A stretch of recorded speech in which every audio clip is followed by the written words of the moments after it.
Hi everyone, my name is Paddy Lavelle and I'm the General Secretary of Education and Training Boards Ireland, the representative body for Ireland's 16 education and training boards which provide lifelong learning for all.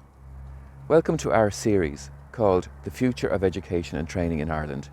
Each month I'll be having a short chat with leading experts from our sector and beyond to get their views, insights and predictions on the future of education and training in Ireland. Today I have Jenny Hayes with me, and she's the head of the IBEC Academy. The topic for today's conversation is the future of e-learning. Jenny has led the development of professional development programs for IBEC member companies for over 30 years, working with organisations across the public and private sectors. Jenny has a strong belief in the power of education and continuous learning at every stage of our lives. We all know that COVID changed the way we do business, but I'm also interested in finding out if it changed the way we learn and what insights Jenny might have for education and training providers. Hi Jenny and welcome. Can I ask you, what do you think COVID taught us about e-learning? Hi Paddy, delighted to be here and delighted to talk about this subject, particularly now as we look back a little bit. I suppose one of the key things it's shown is our ability to adapt. I think we all did it quickly. And I think in terms of that confidence, building our confidence that we can do it, I think that's one of the key things. I think another one I would say when I'm looking back is, with e-learning, we have to consider different styles of learning. And each e-learning course really needs to reflect the different learning styles and to build that into the design.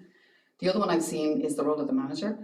I think the role of the manager is really key in supporting people when they come back to work after doing an e-learning program, and I think that's really critical. I suppose one final one I would see is initially we would have seen a huge demand to go back into the classroom, and now I think people have learned that e-learning is a really interesting way to learn, and actually it suits some people better than I think the classroom. So I think there's some of the kind of initial observations I might have on that one. And what has IBEC learned since COVID? Well, we've learned a huge amount because when we started in COVID, we were 100% classroom based. So we literally had to flip our complete business very quickly. We were in the middle of a lot of our CPD diploma programs, so we wanted to continue keeping them running, so we had to learn really quickly. We were really lucky because we had a new technical person who came in for a project, and she was key to our success actually in that quick transfer. She worked with our trainers, and she also worked with my own team in terms of helping them build their confidence and skills.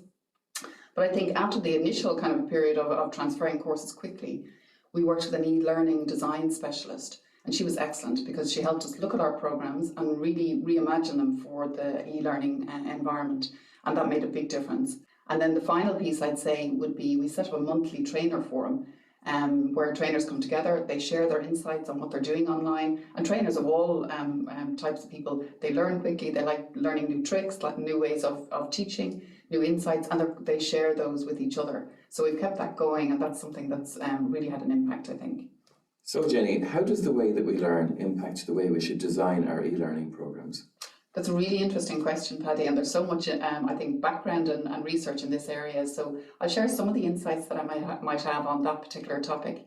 One was I came across a recent survey by McKinsey, and they said that only 25% of people in that survey said that training measurably improved performance, unless it's applied in practice. So I think that's one of the key things. It needs to have that application. The other one that I really believe strongly is people learn best when they have to learn.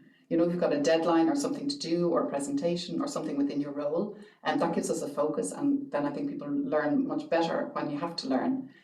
And there's a theory called the forgetting curve, which is another one that I think is really useful to bear in mind.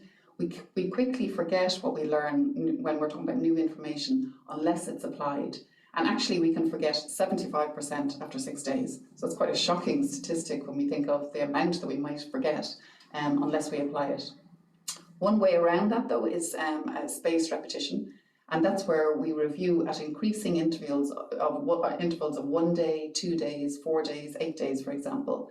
And we keep reviewing the information. And that way we can remember up to 80% of what we've learned 60 days later. So that one is certainly one that I would recommend building into training and into e-learning in particular, that repetition. Yeah, that's really rich. Thanks very much for that. So Jenny, that's what you've said there has been really interesting, but I'm interested now in the developments there have been in terms of e-learning technologies. I suppose, Paddy, over the last 2 years, one of the key things I'd say with any technology, the focus still is around the content of the learning and the learner. Technology is supporting all of this and should never be the focus. And I suppose that's the main point. And we're still training, we're trainers, and there's learners. So that's just keeping all of that in mind. From my own side, we've used Zoom and Teams in particular, and also Google Classroom. So they're all very popular platforms. And I suppose, the last 2 years, there's new features coming out all the time. They're improved, and they've improved radically over the last 2 years. So I think that's excellent, that's the support that's there in the technology. Another thing I would say is we think of software as a service. So there's more packages available for those developing learning and delivering learning, and they're off the shelves, which is great. The one thing I'd say that's key as well is having somebody in your business who selects the right technology for you and for your people. And we're lucky in IBEC, we've just introduced a new training management system and a learning management system over the last 2 years. And the project manager who's involved in that works directly with me, so in the IBEC Academy. So she understands our business, and she understands the people that we train. So that's a critical element, having that person in place, I think, who's picking the right technology for your people and your organization. Looking at technology, we think of new tools, and just some examples, and I said there's so many new tools and new things coming out, and particularly over the last 2 years. Padlet, for example, and the online whiteboard, many of you are probably familiar with that one, but that's a really good way of enhancing the learner experience, where the learning is captured and recorded, and that's one we've built into our programs in the last 2 years.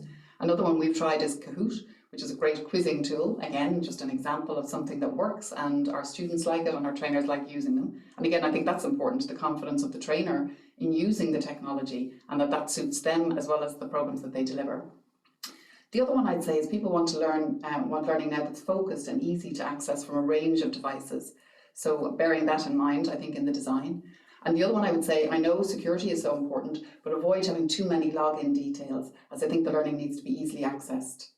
So that's another, I think, a key point around the technology and whatever you use. So Jenny, what are the IBEC Academy's 5 top tips for those developing their e-learning capacity? Well, firstly, I'd say make it interactive. So engagement is key in how we remember. So I mentioned how we remember. So making it interactive is number one. I'd also say have different learning experiences as part of every program, and change it up every 30 to 40 minutes. The other one we've learned is get participants involved early in every session, and think about the session from the participant's point of view and work backwards. So that's in the design, the delivery, and all of how the whole program runs. And I think working with an e-learning design expert was something that we found really, really useful, and applying that to your own programs. Because once you do it, our trainers are now much more comfortable, they've learned what they need to design into future programs, and they have that learning to bring into all of our designs in the future.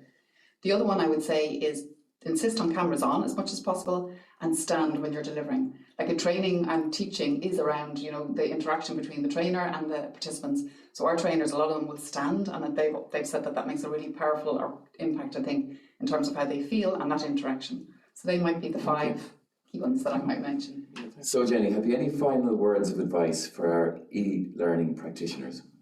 Well, one thing I would say is it's here, and it's here to stay, and I think it's going to grow as we go into the future. So starting with the learners, what I mentioned, it is all about thinking about the learner and their experience. So it's around the design and how you design your programs. But ultimately, if you think of the best classroom experience you can imagine, and design your e-learning to match that, that would be my final piece of advice on that.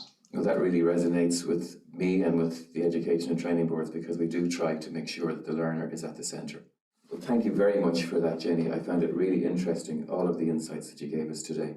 So if anybody has any suggestions for future guests, please contact us through any of the social media accounts or via the email address listed in the description.